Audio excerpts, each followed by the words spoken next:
Hello दोस्तों, तो आप में से जितने भी लोग एएलपी की तैयारी कर रहे हैं, ऐसा नहीं कि शुरू कर रहे हैं ना, कर रहे हैं, ये वीडियो उनके लिए है। काम की वीडियो रहेगी, आपको 2-4 नंबर बढ़ा के ही जाएगी आपके फाइनल एग्जाम में। ठीक है, 2024 में एएलपी का एग्जाम बहुत से लोगों ने आपने भरा हुआ है। अब आप में से तैयारी भी काफ़ी लोग कर रहे हैं, और जो नहीं कर रहे हैं यानी अभी तक नहीं शुरू करी है, तो मैं मतलब उनसे तो कुछ कह ही नहीं सकता हूँ। जो लोग अपनी तैयारी कर रहे हैं, कि उनसे उम्मीद की जा सकती है कि अभी तक आपने आधे से ज़्यादा कोर्स कंप्लीट कर लिया होगा, अगर वाकई में आप तैयारी कर रहे हैं तो। और टाइम पास ही कर रहे हैं तो भाई उसमें तो मैं कुछ कह ही नहीं सकता हूँ। फिलहाल एएलपी में 3 सब्जेक्ट मेन होते हैं जिन पर हमको नज़र रखनी होती है, पकड़ बनानी होती है, और आपका एग्ज़ाम निकल जाएगा। वो होता है मैथ, दूसरा रीजनिंग और तीसरा साइंस। ठीक है, तो मैंने यही बताया अभी तक, बेसिक सिलेबस आपका हो जाना चाहिए, यानी लगभग हो जाना चाहिए। वो बात अलग है कि आपको सवाल आ रहे हैं नहीं आ रहे हैं, कोई दिक्कत नहीं है, पर आपने एक बार पूरा कोर्स पढ़ लिया होना चाहिए, इतना तो हो जाना चाहिए था अब तक। ठीक है भाई, मैं मतलब बाकी लोग जब काम करते हुए, नौकरी करते हुए पढ़ाई कर सकते हैं, तो आप क्यों नहीं कर सकते हो यार। ठीक है, अब बहाने होते हैं, अब बहाना वाला आदमी जिंदगी भर बहाने बनाता रह जाता है। ठीक है, तो बेसिक सिलेबस अब तक कंप्लीट हो जाना चाहिए था, यानी आपने अब तक पढ़ लेना चाहिए था, नोट्स बना लेने चाहिए थे। आप को सवाल नहीं आ पा रहे, वो उसकी अलग बात थी, पर आपको पढ़ लेना चाहिए था। अब आपने एक बार पढ़ लिया, अब सवाल कुछ लोगों से हो पा रहे होंगे और कुछ लोगों से नहीं हो पा रहे होंगे। कुछ लोगों से इजी हो पा रहे होंगे, कठिन नहीं हो पा रहे होंगे, जैसे कि न्यूमेरिकल वगैरह, या थोड़े से कठिन सवाल, और कुछ लोगों से ज़्यादातर सवाल हो जा रहे होंगे। पर अब ज़रूरत है हमको लेवल अप करने की, यानी एडवांस लेवल पर पहुंचने की। यानी आपने एक बेसिक मेथड शुरू किया, आपने एक बार अपना पूरा सिलेबस कंप्लीट किया, वो आपने यूट्यूब से पढ़ा, वो आपने कोचिंग से पढ़ा, या वो अपने बुक से पढ़ा, वो आपके ऊपर है। ठीक है, आपने एक बार पढ़ लिया, अब आपको अगले स्टेप पर पहुंच जाना है, यानी एक स्टेप ऊपर बढ़ाना है। अगर आपके अभी तक 75 में से 50 नंबर, 45 नंबर, 40 नंबर, 35 नंबर ऐसे नंबर आ रहे थे, तो लेवल अप करने के बाद आपके 55 नंबर, 60 नंबर, 65 नंबर तक भी आ सकते हैं। ठीक है, उसके बाद और ऊपर बढ़ेंगे। इसमें कुछ नहीं करना, आपने पढ़ लिया, कोई दिक्कत नहीं है। अब आपको क्वेश्चन सेट्स की प्रैक्टिस करनी है, बस कुछ नहीं करना है। क्वेश्चन सेट्स की प्रैक्टिस करनी है, और किस तरह से करनी है वो मैं भी आपको बताऊंगा। और जब आप प्रैक्टिस करेंगे तो अपने वीक पॉइंट्स को समझना है। ठीक है, अब मान लीजिए आपको मैथ की प्रैक्टिस करनी है। अब क्या होता है, अब मान लो आप एक टाइप के सवाल को कर रहे हैं, जैसे कि आप अलजेब्रा के क्वेश्चन कर रहे हैं, पहला किया, दूसरा किया। अब क्या होता है ना, आपको किसी कोई मान लो उसमें कुछ पर्टिकुलर मेथड है जिससे वो होगा। अब आपने वो देख लिया, अब आपने पहला सवाल किया, दूसरा कर लिया, बहुत सारे सवाल आपने कर लिए, आपसे हो भी जाएंगे। पर जब आप पेपर में वो सवाल करने बैठेंगे, तो वो बहुत सारे क्वेश्चंस के बीच में होगा, अकेला मिक्सअप होकर आपका दिमाग घूम जाएगा, आप भूल जाएंगे। तो आपको प्रैक्टिस करने की जरूरत कैसी है वो मैं अभी बताऊंगा। आपको इस तरह से प्रैक्टिस नहीं करनी कि एक ही तरह के बहुत सारे सवाल ले लिए, मिक्स सवालों की प्रैक्टिस करनी है। कैसे अभी बताऊंगा, और आपको इंप्रूवमेंट खुद दिखेगा। ठीक है, अब मैं आपको एक बुक दिखाता हूँ। ठीक, ये बुक देखिए आप। ठीक है, ये किरण पब्लिकेशन की बुक है, mathematics year wise and set wise नाम से। 2018 से 2023 तक के इसमें एनटीपीसी के 129 सेट हैं। एनटीपीसी समझते हो, सीबीटी 1, सीबीटी 2। एनटीपीसी यानी ग्रेजुएट, 12th, 10th, इन सभी के लिए नौकरी निकलती हैं। नौकरी बता देता हूँ इसमें कौन कौन सी निकलती हैं। टीटी हो गए, स्टेशन मास्टर हो गए, ट्रेन मैनेजर हो गए, क्लर्क हो गए, जितनी भी आप लोको पायलट और टेक्नीशियन और जेई के अलावा जितने भी आप रेलवे में कर्मचारी देखते हो, वो सभी ये एनटीपीसी वैकेंसी से निकलते हैं, अच्छी पोस्ट होती हैं। इसके अलावा 40 सेट ग्रुप डी के, ALP, CBT 1, CBT 2, SI, constable, GDC. आपको किसकी प्रैक्टिस करनी है, आपको करनी है एएलपी की प्रैक्टिस। ठीक है, हम ये बुक खोलेंगे। अब आपको एएलपी और टेक्नीशियन, क्योंकि अब इस बार क्या है, एएलपी का पेपर अलग है और टेक्नीशियन का अलग है, पर पहले कंबाइन आता था। तो 2018 वाले जो भी आप देखोगे, वैकेंसी का नाम ही एएलपी और टेक्नीशियन था। आपको इसमें पेपर ही पेपर दिखेंगे, और उसमें आपको मैथ के सवाल दिखेंगे, क्योंकि हमने बुक कौन सी ली है, मैथ की। अब आपने मैथ का सिलेबस पूरा कर लिया, अब आपको प्रैक्टिस करनी है, तो प्रैक्टिस कर दीजिए चालू। ठीक है, 1 सवाल, 2 सवाल, 3 सवाल, 4 सवाल, 5 सवाल। इसमें क्या होंगे, 2018 के 9/8 को फर्स्ट शिफ्ट में ये पेपर आया था। इसके आपको 25 क्वेश्चन करने को, 21 क्वेश्चन करने को मिल जाएंगे। जितने आए थे उतने ही तो करोगे। इसके बाद इनका सॉल्यूशन आप चेक करोगे कि आपके 21 में से कितने मार्क्स आ रहे हैं, और आप मैथ के सेक्शन में कितना समय लगा रहे हैं।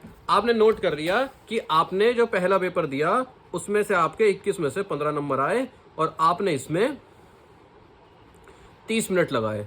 इस तरह से आप एक जगह, यानी जो आप कॉपी पर जिस पर टेस्ट सॉल्व कर रहे हो उसके लास्ट पन्ने पर इस तरह से लिखते चले जाओगे कि पहले टेस्ट में आपने किए 30 मिनट और नंबर आया आपके 15, दूसरे टेस्ट में आपको समय लगा 35 मिनट और आपको कितने नंबर आए 18। इस तरह से आपको एनालिसिस करना है। इस एनालिसिस से फायदा क्या होगा, जब इसी तरह से आप रीजनिंग का एनालिसिस करेंगे, फिर साइंस का एनालिसिस करेंगे, तो आपको पता चलेगा कि आप टोटल किस सब्जेक्ट को में ज़्यादा समय खाएंगे।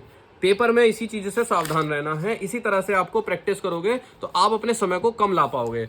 आप देखोगे कि बीच में समय बढ़ेगा। जब आप 15-20 सेट के आसपास पहुंचोगे तो आपका यह समय बढ़ सकता है। आपका यह समय अगर शुरू में 30 था तो 40 तक भी जा सकता है। पता है क्यों? क्योंकि देखो, आपने 15 सवाल किए 30 मिनट में। जब आप थोड़ा प्रैक्टिस करोगे तो आपको सवाल आने लग जाएंगे, क्योंकि पेपर का लेवल क्या है वही तो आपको करना है। आप बैठ रहे हो आईएएस की तैयारी के लिए और पेपर में आने हैं एएलपी के सवाल, वो आपने उस टाइप के पढ़े ही नहीं है, तो फायदा क्या है? अगर आप एएलपी की तैयारी कर रहे हो तो एएलपी वाले सवाल करो। ठीक, अब क्या होगा, पहले आपको कम सवाल आते थे तो आपने कम समय लगाया, पर जब आप हर सवाल को सॉल्व करने लग जाओगे तो आपको थोड़ा सा ज्यादा समय लगेगा। अब मान लो आपके 22-23 नंबर आने लग गए हैं। अब क्या होगा, अब आपकी स्पीड बढ़ने लगेगी अपने आप और लगभग सभी सेट्स को खत्म करते हुए आप अपना समय फिर से रिड्यूस कर लोगे और फिर से 30 या 25 मिनट के अंडर में आप सॉल्व करने लग जाओगे पूरे क्वेश्चन जितने इसमें आ रहे हैं। ठीक है, इस तरह से आपको मैथ की प्रैक्टिस करनी है। फिर एक कॉपी बना लेनी है, उसमें आपको रीजनिंग की प्रैक्टिस करनी है। रीजनिंग में भी सेम होता है। आपने मान लो ये वाला सवाल किया कि भाई बीएफके का मतलब है आईएमआर, तो डीजीपी का मतलब क्या होगा। अब आप क्या करोगे, अगर सब इसी तरह के सवाल सॉल्व करते जाओगे तो आपके लिए आसान पड़ेगा। आपको क्या करना है, जो एक्चुअल में पेपर आया था वो सॉल्व करना है। अब ये 20/8/2018 की फर्स्ट शिफ्ट का पेपर है रीजनिंग का। इसको सवाल को सॉल्व करो, देखो किस किस तरह के आते हैं, किस किस सवाल को कैसे सॉल्व करते हैं, सॉल्यूशन भी दिए ना।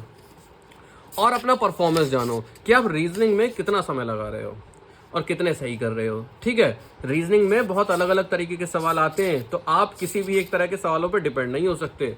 आप जब इन सवालों को करेंगे तभी तो आपको पता चलेगा कि अरे मैं पिछले साल होता, अगर मैं 2018 की वैकेंसी में होता तो 75 में से 65 नंबर ला पाता, है ना, या पास हो जाता। कब कह पाओगे आप? जब आप इन पेपर्स को सॉल्व कर लोगे, तभी तो आपको कॉन्फिडेंस रहेगा अगली वैकेंसी का जो इस बार आप देंगे कि भाई मैं जब पिछली वैकेंसी के पेपरों में इतना अच्छा कर रहा हूं तो इस बार भी अच्छा कर पाऊंगा।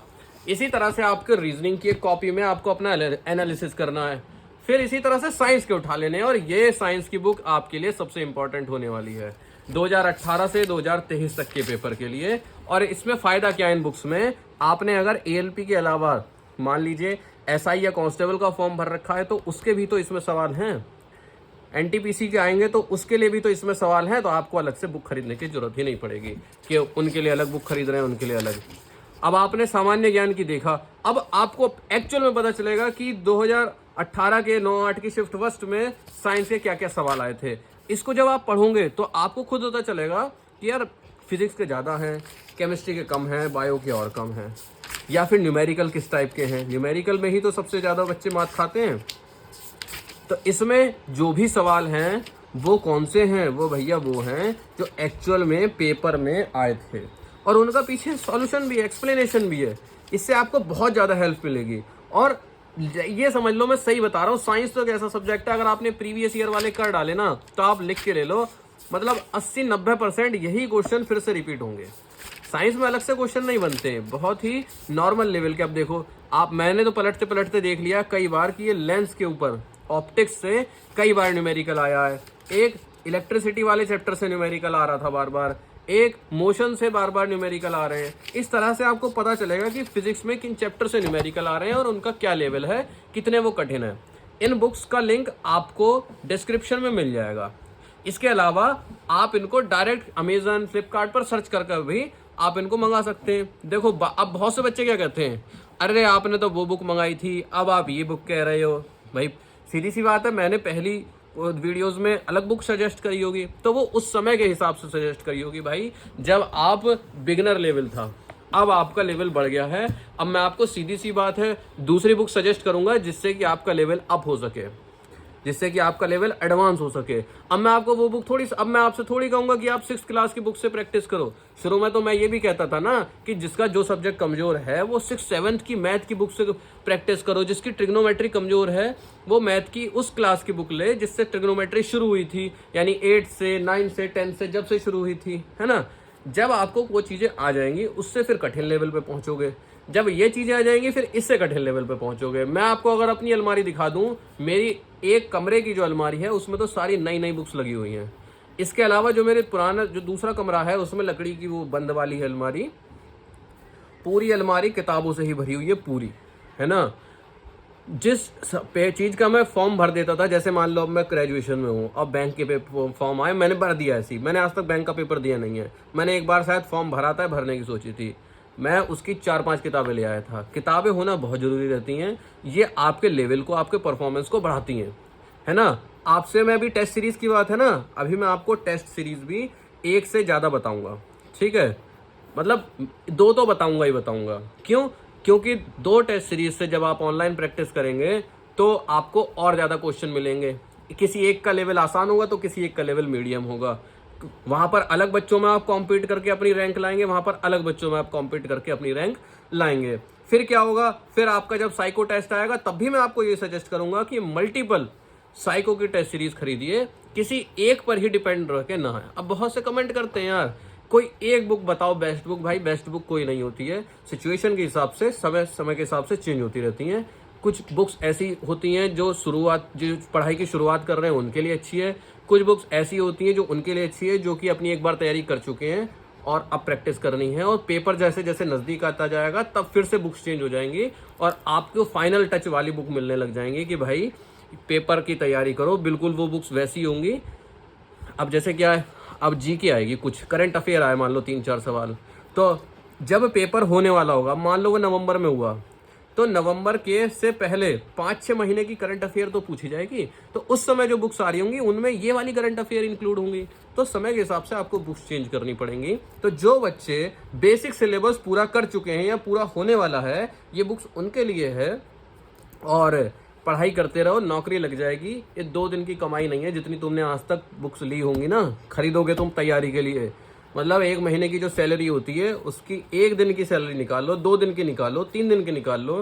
3 दिन की सैलरी समझो तुम कि खर्च कर रहे हो खाली, और तुम्हारी नौकरी पक्की। ठीक है, नौकरी से तो बड़ी कोई चीज़ नहीं होती। पहले तो रुपए दे के लगती थी, अब तो रुपए इतने चलते नहीं है। मतलब मेरी नज़रों में तो नहीं चलते, बहुत सी जगह चलते भी होंगे। 10-10, 20-20 लाख लोग रुपए लेके नौकरी लगाने को तैयार रहते हैं कि मेरी लगवा दो, और कुछ बुक्स खरीदने के लिए आदमी रोता रहता है कि अरे मेरे पास पैसे नहीं है, बुक्स कहाँ से खरीदूं।